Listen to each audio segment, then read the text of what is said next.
வணக்கம் நண்பர்களே. இந்த வீடியோல நம்ம என்ன பார்க்க போறோம்னா, அண்ணாமலை அவர்கள் பிஜேபி கட்சிய காலி பண்ண போறாரு. அது எப்படிங்கிறத இந்த வீடியோல நம்ம பார்ப்போம். மத்தியில இருக்கிற கட்சி எப்பவுமே பார்த்தீங்கன்னா, ஒரே ஆள வந்து ரொம்ப வருஷத்துக்கு தலைவரா, அதாவது அந்த மாநில கட்சியோட தலைவரா நியமிக்காது. அவங்க வந்து பார்த்தீங்கன்னா, சுழற்சி முறையில மாத்திக்கிட்டே இருப்பாங்க. முன்னாடி தமிழிசை இருந்தாங்க. அதுக்கப்புறம் பொன் ராதாகிருஷ்ணன் இருந்தாங்க. அதுக்கப்புறம் எல்முருகன் இருந்தாங்க. இப்படி அவங்க மாத்திக்கிட்டே இருப்பாங்க. ஒரு 4 வருஷம், 3 வருஷத்துக்கு ஒருக்கா மாத்திக்கிட்டே இருப்பாங்க. இந்த நிலையில இப்ப வந்து பார்த்தீங்கன்னா, அண்ணாமலைய இந்த வருஷமோ, இல்ல அடுத்த வருஷமோ மாத்துறதுக்கான நேரம் வந்துருச்சு.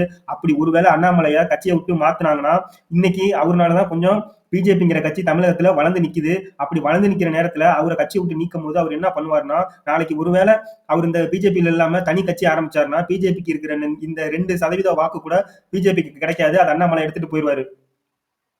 அண்ணாமலைய பார்த்தீங்கன்னா, எப்படியாவது தமிழ்நாடு மாநில பொறுப்புல இருந்து நீக்கணும் அப்படின்னு சொல்லிட்டு, பார்ப்பனர்கள் கூட்டம் அதாவது எஸ்.வி. சேகர் உள்ளிட்ட பலர் வந்து எப்படியாவது அவர வந்து அந்த பதவியில இருந்து நீக்கி விட்டுறணும் அப்படின்னு சொல்லிட்டு ரொம்ப நாளா போராடிக்கிட்டு இருக்காங்க. யாரு என்ன பண்ணாலும் கவலை இல்ல அப்படின்னு சொல்லிட்டு அண்ணாமலை அவர்கள் தமிழகத்துல ஒரு அதிரடியான அரசியல பண்ணிக்கிட்டு இருக்காரு. இதுக்கு முன்னாடி நடந்த தேர்தல்கள்ல பிஜேபி வந்து அதிமுகவோட கூட்டணி வச்சு தான் ஒரு 2 சீட்டுகள ஜெயிச்சுக்கிட்டு இருந்துச்சு. இதுக்கப்புறம் பார்த்தீங்கன்னா, தனிச்சு தான் நிக்க வேண்டிய நிலைமையில இருக்கு பிஜேபி. பிஜேபி ஒருவேளை தனிச்சு நின்னா அண்ணாமலையால எந்த அளவுக்கு ஓட்டு வாங்க முடியும்னு தெரியல. இதுதான் அவர் சந்திக்க போற தனிச்சு முதல் தேர்தலாக இருக்கும். இந்த நேரத்துல பிஜேபி தலைமை மன்றம் வந்து மாத்துமா என்னங்கிறத நம்ம பொறுத்திருந்து தான் பார்க்கணும்.